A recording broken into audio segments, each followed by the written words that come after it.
Bonjour à tous et bienvenue sur boursicoté.com pour cette nouvelle analyse technique Forex, matières premières et Bitcoin avec une paire de devises euro-dollar qui continue à poursuivre ici le mouvement haussier.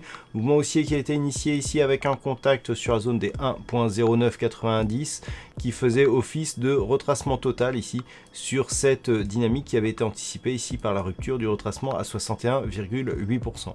Donc on est venu retracer ce niveau quasiment au point près et suite à cela, eh bien, on s'inscrit dans un rebond qui semble bien parti pour nous emmener jusqu'à la zone de résistance des 1.1110 avant toutefois que les cours se stabilisent ici sur cette zone intermédiaire des 1.1090. Et puis sur le câble, donc la paire de devises livre sterling contre dollar américain, je vous annonçais hier une possible poursuite ici du mouvement haussier par rupture de la zone des 1.2960.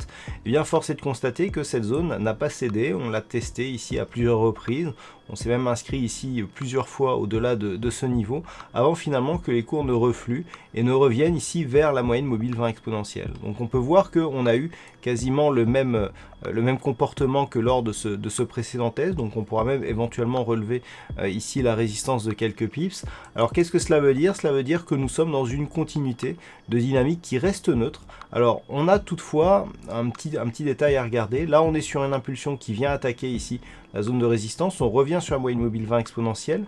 Si les cours restent ici sur cette zone, on peut très bien avoir ici la première impulsion, suivie d'une consolidation et d'une tentative très rapide. Si on revient rapidement ici sur cette zone des 1.2960, il y aura beaucoup plus de probabilité que la cassure se refasse. Et donc dans ce cas-là, on aurait un signal de poursuite du mouvement haussier qui est maintenant un mouvement haussier moyen terme. Par contre, sur rupture ici de cette zone des 1.2920, eh bien on aurait une configuration qui validerait donc la poursuite d'évolution à l'intérieur de ce range entre cette zone donc des 1.2960 et la zone plancher des 1.2780.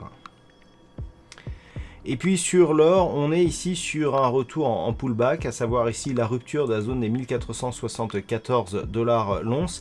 Hier, j'insistais pour vous montrer ici que cette zone ici, les 1474, eh bien, elle avait déjà été support significatif sur des zones antérieures, support et résistance. Alors, on est en train de le confirmer, on est peut-être en train de casser ici ce niveau à la hausse. Alors, un petit peu comme ce que nous avons sur le câble, on a ici une phase de hausse qui ne permet pas ici une rupture de cette zone. On perd ici un petit peu en retracement par rapport au précédent retracement. Donc on perd en retracement et on revient directement. C'est un petit peu ce qu'on avait eu ici la première fois et c'est là que la configuration ressemble à une configuration sur le câble, à savoir ici une première hausse qui temporise ici, on vient chercher un point bas mais qui est supérieur au point bas précédent. Ici, on revient faire un test, on revient chercher ici une phase de consolidation encore inférieure et on revient tester directement. Et on voit ici que au fur et à mesure que l'on vient tester cette zone de résistance, eh bien, elle résiste de moins en moins. Et c'est ce qui pourrait amener justement cette cassure. Donc on pourrait avoir ici une rupture haussière de l'or sur la zone des 1474 $ l'once, auquel cas nous aurions ici un retour, un objectif intermédiaire sur cette zone ici de résistance qui se situe quasiment à 1492 $ l'once. Et puis sur le pétrole, ça fait quelques jours que je vous dis qu'il n'y a pas de volatilité, qu'on a très peu de mouvements qui nous permettent de dégager une tendance directionnelle claire. Et bien ça y est, le voilà le mouvement. Vous voyez que le support que je vous avais tracé hier ici en rouge, eh bien il a cédé. Alors on est venu ici sur un mouvement qui est parti très rapidement. Vous voyez qu'on n'a même pas eu ici de contact avec la bolle inférieure. On a bien eu ici le retour sur la moyenne mobile 20 exponentielle, mais pas sans contact avant. Et donc là tout de suite, clac, on enfonce. Alors donc cette zone de support, donc on casse ici la dynamique, et l'autre zone de support un peu plus moyen terme. Alors on va s'écarter un petit peu pour voir à quoi cela correspond. Donc on avait ici cette dynamique qui était partie du début du mois d'octobre, qui montait tout doucement, on n'avait pas un gros momentum, c'est quelque chose que je vous avais déjà signalé. Et donc on revient ici, donc on casse cette zone intermédiaire et on revient directement sur le support du range, du trend, pardon, mais qui est cassé d'une manière directe. Alors attention, là on a une cassure directe, mais si on reste dans cette configuration, on peut voir ici que par rapport au précédent point de contact, on peut être considéré comme étant dans l'épaisseur du trait. Je m'explique.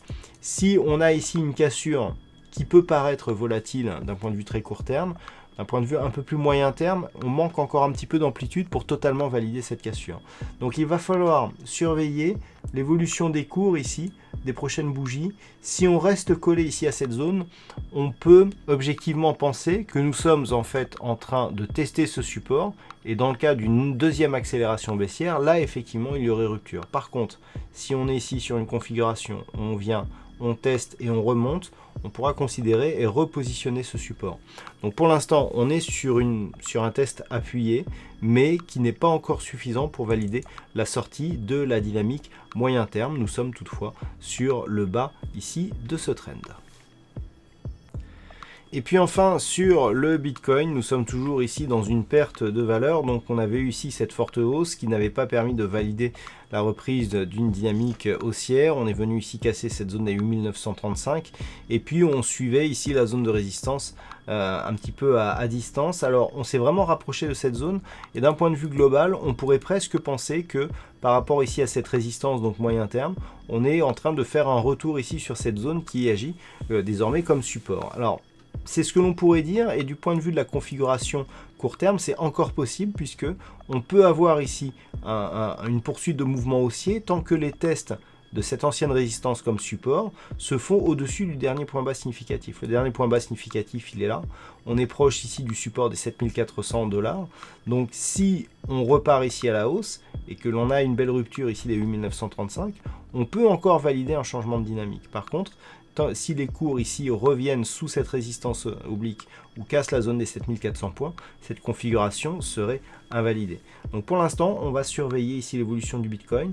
Si par rapport aux dernières bougies là, qui se sont inscrites et qui font apparaître des débuts d'ombre basse et assez hésitantes sur des bougies, si nous ne serions pas ici sur une base qui pourrait nous indiquer un retournement possible, surtout si on ajoute ici les indicateurs avec ce retournement du MACD sur lequel nous avons une divergence qui est haussière, puisque nous avons ici un point bas sur le MACD et un point bas qui est supérieur. Alors les histogrammes sont très sensibles aux divergences, et sur le RSI on est ici en zone de survente. Donc si on marque ici un petit rebond et que l'on a une sortie de cette zone, on pourrait bien avoir un signal de retournement. C'est donc ce qu'il faut surveiller sur cette crypto-monnaie. Voilà donc ce que l'on peut dire sur cette analyse technique Forex, matières premières et Bitcoin. Passez une bonne soirée, de bons trades. On se retrouve dès demain pour d'autres analyses techniques, toujours sur le site boursicoté.com.